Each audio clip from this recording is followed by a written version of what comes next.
안녕하세요. 생존자입니다.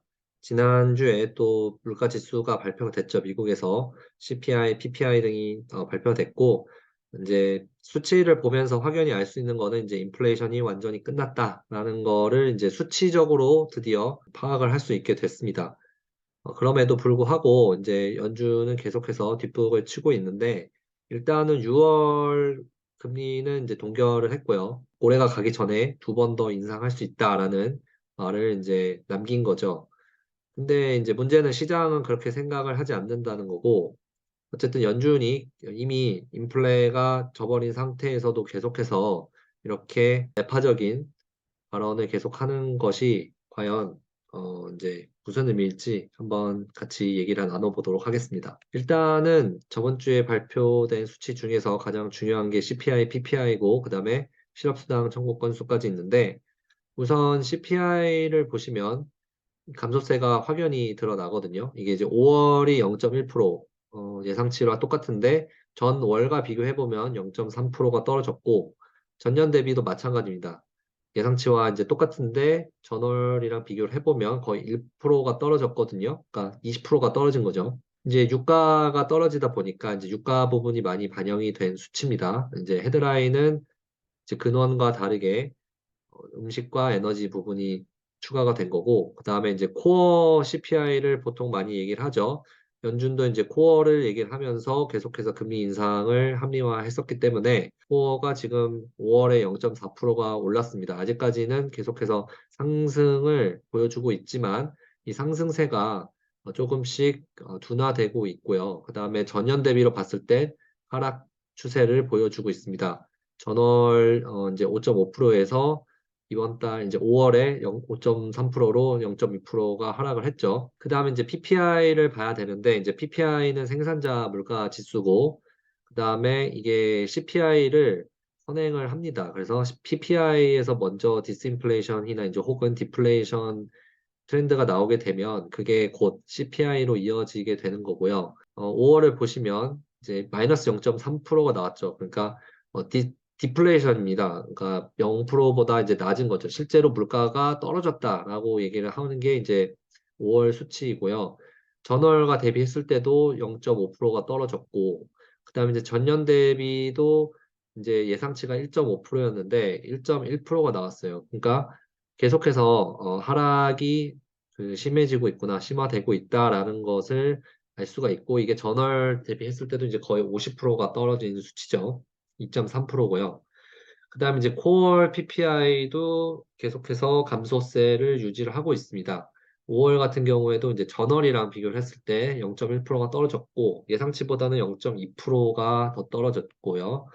그다음에 이제 전년 대비도 이제 전월이 3.3%였으니까 0.5%가 많이 떨어졌죠. 그러니까 점점 이제 하락세가 점점 눈에 보이고 있다는 게 보여지죠. 그 다음에 실업수당 청구 건수 이게 뭐 직전주는 아니고요. 그 전주인데 이제 6월 3일 마감한 건수들 보면은 이제 26만 1,000건이 신규 이제 건수로 나왔고 그게 이제 예상치랑 봐도 그렇고 전월이랑 봤을 때도 굉장히 많이 올라갔다. 그래서 이제 노동시장도 점점 경기 침체로 가는 길목에 있다는 것을 알려주고 있습니다. 그래서 이제 이거를 종합을 하면 인플레가 이제 더 이상 없다는 것을 알 수가 있는 거죠. 특히 이제 PPI가 마이너스를 기록하면서 CPI로 뭐 수개월 내에 보통 반영이 되기 때문에 CPI가 이제 계속 떨어질 거라는 거를 미리 알 수가 있는 상황이고 대부분은 이제 유가 하락이 원입니다. 즉, 그럼 유가 하락이 왜 중요하냐? 그러니까 유가라는 거는 이제 경제를 돌리는 일종의 엔진인데, 이 엔진을 돌리는 게 이제 유가인데, 이 유가가 계속 하락한다는 거는 이제 경기가 계속해서 돌아가지 않고 있다, 이제 둔화되고 있다라는 거를 알려주는 거고, 대부분의 이제 인플레를 주장하는 사람들은 이제 공급 때문에 유가가 계속해서 올라갈 것이다. 그리고 어느 수준 이상 떨어지지 않을 것이다. 라고 얘기를 하는데, 사우디에서 계속해서 지금 나오고 있는 게 우리 감산하겠다라고 하는데도 불구하고 떨어지고 있다는 거예요. 그래서 공급이 상황이 여의치 않음에도 불구하고 계속해서 지금은 수요 문제로 유가가 하락을 하고 있다. 이게 중요한 겁니다. 그리고 이제 중국 전 세계 공장인 중국을 봐도 생산자 물가가 마이너스를 계속해서 기록을 하고 있거든요. 그래서 그런 것들을 봤을 때 지금 세계 경제가 계속해서 둔화되고 있고 침체 쪽으로 계속 가고 있기 때문에 이제 유가 하락을 보면서 그걸 알 수가 있는 거고요. 그 다음에 이제 코어 얘기를 하는 게 이제 음식과 에너지가 너무 변동성이 심하다. 그렇기 때문에 이제 근원 물가를 봐야 된다 하는데 이 근원 물가가 이제 아까 5.3%가 나왔죠. 전년 대비했을 때. 근데 그게 지금 2021년 11월 이후에 가장 낮은 수치입니다. 그러니까 한번 턴을 이미 했다는 거를 알 수가 있고요. 그 다음에 이제 근원 물가 중에서 가장 많이 차지하는 게 이제 렌트비거든요. 그러니까 주거비인데 이 주거비가 CPI에 들어간 수치로 봤을 때는 계속해서 증가를 하고 있는 게 보여지는데, 근데 이 수치도 지금 증가세가 이제 둔화되고 있는 거죠. 그리고 이제 렌트비는 워낙 그 후행하는 지표이기 때문에 그러니까 CPI가 이제 올라간 지 한참 돼서야 올라가기 시작하는 그런 모습을 보여줬거든요. 그래서 이거를 리얼타임 렌트비를 추적할 수가 있습니다. 이제 뭐 진로어라든지 레드핀 같은 이제 플랫폼 같은 데서 확인을 할 수가 있는데 얘네들을 봤을 때는 이미 하락 추세로 전환한 지 오래라는 거죠. 그래서 이제 그게 언제냐면 2022년 여름을 정점으로 물가가 하락하는 모습을 여러 군데서 이제 볼 수가 있습니다. 뭐 파란 부분을 보시면 예를 들면 이제 CPI인데 이제 근원 물가죠. 저게 5%라고 나와 있는 건데 계속해서 플랫인 것 같지만 어쨌든 2022년 여름을 정점해서 계속해서 떨어지고 있는 수치고요. 그 다음에 이제 렌트비 빨간 거를 보시면 지금 6.5%라고 나와 있는데 이거는 이제 2022년 여름에도 계속 상승을 하고 있었습니다. 2023년 초에 선을 찍고 계속해서 하락을 하고 있죠. 그러니까 변화량으로 보면은 계속해서 하락을 하는 추세인데 어쨌든 이제 절대치로 봤을 때는 아직까지 좀 증가하는 모습을 보여주고 있다는 거고 그래서 이제 이제 전체 CPI로 봤을 때도 이게 벌써 이제 2.2%, 그러니까 이거는 3개월 수치를 지금 연간으로 전환을 한 수치거든요. 그러니까 아무래도 통계가 좀 튀는 거를 막기 위해서 이제 통계적 기법을 쓴 거죠. 그래서 좀 더 이제 스무드 아웃 하는 겁니다. 그러니까 변동성을 줄여주는 건데 어쨌든 봤을 때 추세를 보면 계속해서 이제 하락한다라는 것을 알 수가 있죠. 그러면 연준은 이제 핑계 댈 게 없습니다. 근데 뭐 계속해서 금리를 올리겠다는 고집을 피우고 있는 건데요. 일단은 물가는 수학적으로도 봤을 때도 계속해서 내려갈 수밖에 없죠. 왜냐하면 이제 전년 대비 아까 이제 2022년 여름을 기점으로 꺾이는 모습이 나왔기 때문에 전년 대비해서는 당연히 계속해서 이제 하락으로 찍힐 수밖에 없는 상황이고 그럼에도 불구하고 연준은 여전히 이제 헤드라인 그리고 이제 코어 CPI 같은 걸 보면서 이제 인플레가 아직 높다. 그리고 실업률이 아직 너무 낮다라고 얘기를 하면서 금리를 내리지 않겠다라는 모습을 계속해서 포지션을 잡고 있는 거고요.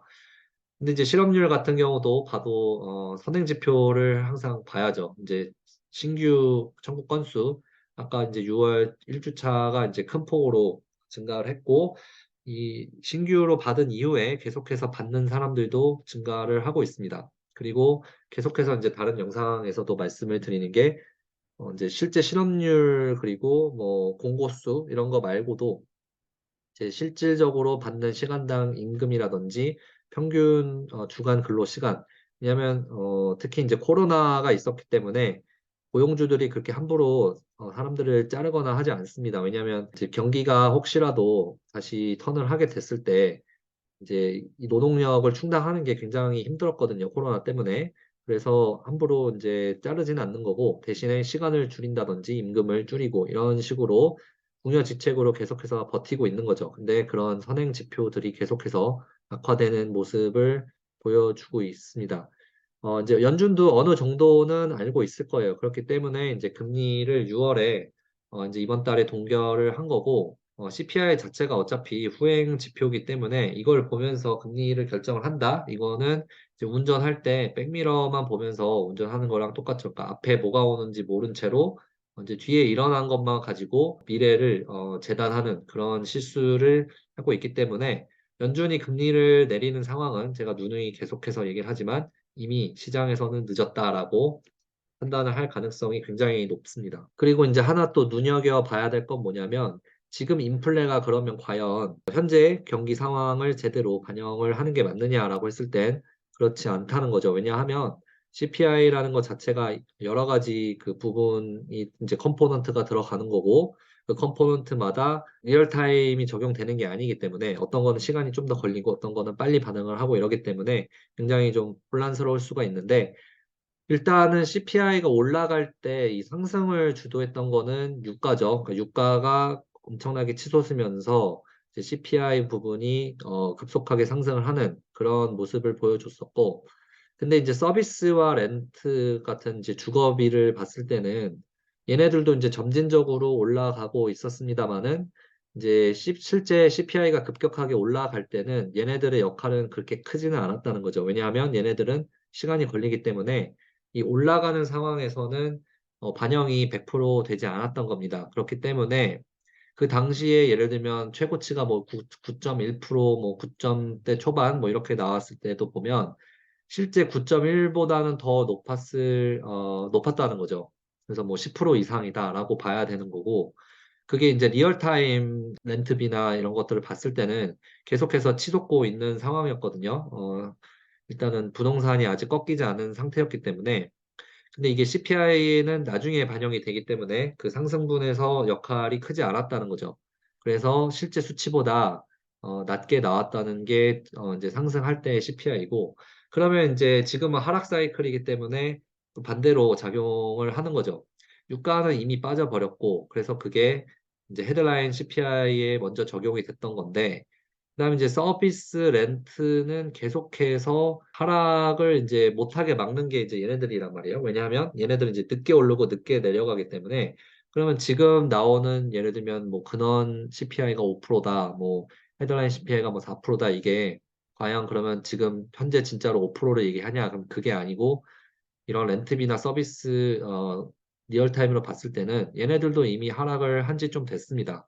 그렇기 때문에 실제 CPI는 지금보다 더 낮다. 몇 개월 지나면 CPI가 지금보다 훨씬 더 가파르게 내려갈 거라는 거를 이제 어느 정도 예상을 할 수가 있는 거죠. 그래서 이제 정리를 하자면 인플레는 끝난 게 맞고 그다음에 이제 디스인플레이션이죠. 아직까지는. 왜냐면 인플레긴 인플레인데 인플레가 올라가는 속도가 이제 둔화되는 계속해서 올라가는 추세이기는 한 그게 이제 디스인플레이션인데 떨어지는 속도가 점점 더 가파라질 것으로 보입니다. 그래서 올해 안에 심지어는 여름 안에도 CPI가 2% 미만으로 떨어질 수 있다라고 예상하는 애널리스트들도 있고요.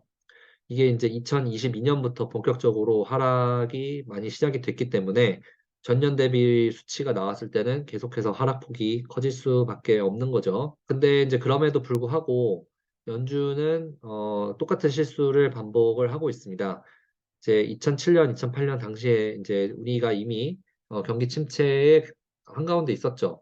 나중에 이제 MBR이라는 것에서 한 1, 2년 뒤에 야 너네 그때 리세션이었어라고 얘기를 했지만 그 당시에 이제 경기 침체 한 가운데서도 연준은 이제 유가가 너무 높다, 인플레가 너무 높다라고 이제 언급을 하면서 계속해서 이제 금리 인상을 할 수 있는 그런 합리화 이제 익스큐즈죠. 그런 핑계거리로 이제 계속 삼았었는데 이제 통화시장이나 이제 채권시장 이런 데를 보면 지금 시장에서 예측하는 거는 9월 정도가 되면 금리를 인하하게 될 것 같다. 보통 이런 금융시장을 보면 항상 3월이나 9월 정도에 문제가 생기는 경우가 많습니다. 그래서 이번에 은행 위기를 봤을 때도 3월에 문제가 생겼고 2007년에도 이제 베어스턴스가 이제 파산한 게 3월이고요. 그 다음에 이제 리먼 브라더스가 이제 9월, 10월인데 보통 이제 9월에 시작을 해서 10월에 이제 폭락을 하는 그런 모습이 왜인지는 모르겠는데 어쨌든 통계적으로 봤을 때는 그런 모습들이 좀 나와서 일단은 시장이 이제 9월 정도 되면 금리를 인하할 상황이 뭐가 됐든 뭐인지는 모르겠으나 어쩔 수 없이 금리를 내릴 것이다. 그리고 한번 금리를 내렸을 때는 가파른 속도로 내릴 수밖에 없다. 뭐 50, 뭐 0.5%, 0.75, 뭐 심지어 1%까지 내릴 수가 있다. 왜냐하면 오를 때를 항상 생각을 해야 되거든요. 이게 이제 작용과 반작용을 봐야 되는데 항상 그렇게 갑자기 튄 거는 또 갑자기 내려오는 경우가 많습니다. 그래서 지금 경제 상황 자체가 코로나로 인한 좀 왜곡된 그런 경제 사이클이기 때문에 코로나 때 이제 과도한 정부 개입으로 인해서 생겼던 이런 비효율적인 경제 사이클이 지금 제자리를 찾아가고 있는 과정이고 그 과정이 점점 더 가파라지고 있다라고 생각을 하면 되고요. 그렇기 때문에 이제 한번 금리 인하를 하게 되면 계속해서 금리를 내릴 수밖에 없을 것이다라는 거고 이제 어떤 사람들은 이제 다시 제로 금리로 갈 거다라고 또 얘기를 하고 있습니다. 이런 어떤 예상은 사실은 정말 9월에 그렇게 될까라고 이제 액면 그대로 보는 것보다는 어떤 이제 그 환경 그리고 가능성을 보는 거죠. 금리 하락이 일어날 수밖에 없는 것에 대한 상황에 이제 베팅을 하고 있다라고 해석을 하면 될 것 같습니다. 그래서 오늘은 이제 인플레를 뭐 매달 매달 나오긴 하는데 이제는 사실 예전보다는 크게 그렇게 중요성이 커지는 것 같지는 않습니다. 왜냐하면 이제 인플레가 많이 꺾이는 상황이기 때문에 이제 추세를 봤을 때는 계속해서 디스인플레이션 혹은 이제 디플레이션까지도 생각을 할 수가 있는 거고요. 그래서 뭐 주식 시장은 계속해서 올라가고 이러고 있는 상황입니다만은 그것과 별개로 이제 시장 상황은 계속해서 침체 쪽으로 가고 있다라는 것으로 생각을 하면 될 것 같습니다. 그래서 오늘은 여기까지 하고요. 다음에 또 더 좋은 영상으로 찾아뵙도록 하겠습니다. 감사합니다.